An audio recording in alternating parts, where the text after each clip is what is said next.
ప్రపంచ మలేరియా దినోత్సవం సందర్భంగా association of alliance club international Shri Padmarao LMF club అధ్యక్షులు తెలగాని వీరభద్రరావు ఆధ్వర్యంలో కాకినాడ రామారావుపేట కుళాయి చెరువు వద్ద అవగాహన ర్యాలీ నిర్వహించారు.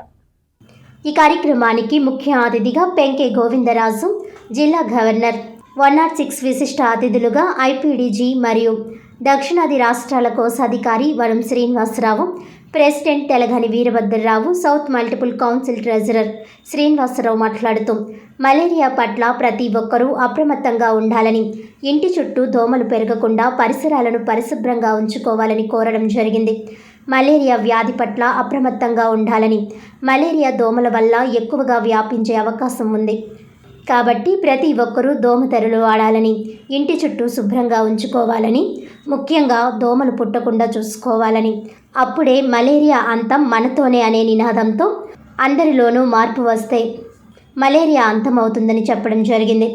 మలేరియా ఆడ ఎనాఫిలం దోమ వలన వచ్చే అవకాశం ఉంది కాబట్టి ముందుగా దోమల్ని లార్వా స్టేజ్లోనే మనం కంట్రోల్ చేయగలిగితే మలేరియాని కంట్రోల్ చేయవచ్చునని అన్నారు. ముఖ్యంగా నీరు నిల్వ ఉండకుండా చూడాలి. చెరువుల్లోనూ గంబుజా ఫిష్ చేపల్ని పెంచాలని చెప్పడం జరిగింది. ఈ కార్యక్రమంలో ముఖ్య అతిథులుగా పెంకే గోవిందరాజులు, విశిష్ట అతిథులుగా Vanam Srinivasarao, district cabinet secretary Penke Sivakumar, district cabinet treasurer YA Kiran Kumar, district Manyam Durga Subhadra, club Padmarao, vice president Kakarapalli Venkata Srinivas, మేం సైతం మీకోసం ప్రెసిడెంట్ ఎంవివి గణేష్ తదితర క్లబ్ సభ్యులు పాల్గొనడం జరిగింది. అందరికీ నమస్కారం. Association of alliance clubs international Shri Padmaram LMF club Kakinada అధ్యక్షులైన తెలగాని వీరభద్ర గారి అధ్యక్షతన ఈరోజు మరి ప్రపంచ మలేరియా దినోత్సవాన్ని మరి ప్రజల్లో ఒక అవగాహన కోసం ఏర్పాటు చేయడం జరిగింది.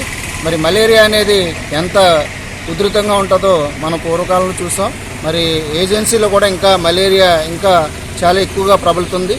కానీ మరి మలేరియాని మరి కంట్రోల్ చేయవలసిన బాధ్యత మన అందరి మీద ఉంది కాబట్టి ప్రతి ఒక్కరు కూడా దోమతెరలు వాడాలి. అలాగే ఇంటి చుట్టూ పరిసరాలను పరిశుభ్రంగా ఉంచుకోవాలి. దోమలను పెరగకుండా చూసుకోవాలి. ఇవన్నీ కూడా మన మేజర్స్ అన్నీ కూడా మనం వీటిలన్నిటిని కూడా పాటిస్తే మనకి మలేరియాని అంతం చేయొచ్చు. కాబట్టి ప్రతి ఒక్కరు కూడా మలేరియా మీద అవగాహన కల్పించుకోవాలని కోరుతున్నాం. ఈ యొక్క కార్యక్రమంలో మరి అధ్యక్షులైన తెలగాని వీరభద్ర గారు, అలాగే దీనికి ముఖ్య అతిథిగా జిల్లా గవర్నర్ పెంకే గోవిందరాజు గారు, డిస్ట్రిక్ట్ క్యాబినెట్ సెక్రటరీ శివకుమార్, అలాగే డిస్ట్రిక్ట్ పిఆర్ఓ సుభద్ర గారు, పద్మారాం క్లబ్ సెక్రటరీ ప్రసాద్, అలాగే పద్మారాం వైస్ ప్రెసిడెంట్ కాకరపల్లి వెంకట శ్రీనివాసు, అలాగే కిరణ్ కుమార్ గారు, వీళ్ళందరూ కూడా ఈ కార్యక్రమంలో పాల్గొని దీని మీద చాలా అవగాహన కల్పించడం జరిగింది. మరి ఇలాంటి కార్యక్రమాలు పద్మారాం క్లబ్ వారు ఇంకా మరిన్ని కార్యక్రమాలు చేస్తూ జనాల్లో ఒక అవేర్నెస్ తీసుకురావాల్సిన బాధ్యత మన అందరి మీద ఉంది కాబట్టి వీళ్ళని ప్రత్యేకంగా అభినందిస్తున్నాం. Association of alliance club international తరఫున శ్రీ పద్మారాం ఎల్ఎంఎఫ్ క్లబ్ కాకినాడ తరఫున ఈ మలేరియాని అంతం చేయాలనే కార్యక్రమం మీద అవగాహన కల్పించేందుకు ఈ ప్రోగ్రాం చేపట్టడం జరిగింది. జనరల్గా ఎనాఫిలిస్ అనే దోమ వల్ల ఇది వ్యాధి సంక్రమిస్తుంది. ఎక్కువగా వర్షాకాలంలో ఈ వ్యాధి, ఎందుకంటే నీటి నిల్వలు ఎక్కువగా ఉంటాయి కాబట్టి ఆ టైంలో ఎక్కువ ఈ దోమ కుట్టడం వల్ల ఆ ప్లాస్మోడియం అనే పరాన్నజీవి వలన ఇది ఒకరి నుంచి ఒకరికి వ్యాప్తి చెందుతుంది. అంటే ఇటువంటి వర్షాకాలంలో మనం ఈ నిల్వలు లేకుండా తగు జాగ్రత్తలు తీసుకోవాలని మనం ఈ సందర్భంగా తెలియజేస్తున్నాము. ఒకవేళ నిల్వలు ఎక్కడన్నా ఉండే పరిస్థితుల్లో ఉన్నా కూడా దానికి సంబంధించిన క్రిమికారక మందులు కొంచెం మనం స్ప్రే చేసుకోవడం కానీ, కొన్ని ఎక్కువ చెరువుల్లాగా లాంటి ప్రదేశాల్లో గంబూజియా చేపలు అని ఉంటాయి, వాటిని మనం పెంచడం వల్ల ఈ లార్వా అనేది గంపు తింటుంది అనమాట.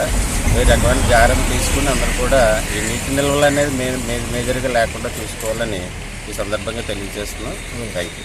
Alliance club of international LMF club Padmaram Shri Padmaram club వారు నిర్వహిస్తున్న మలేరియా గురించి ఈరోజు అవగాహన కార్యక్రమం చేపట్టడం జరిగింది.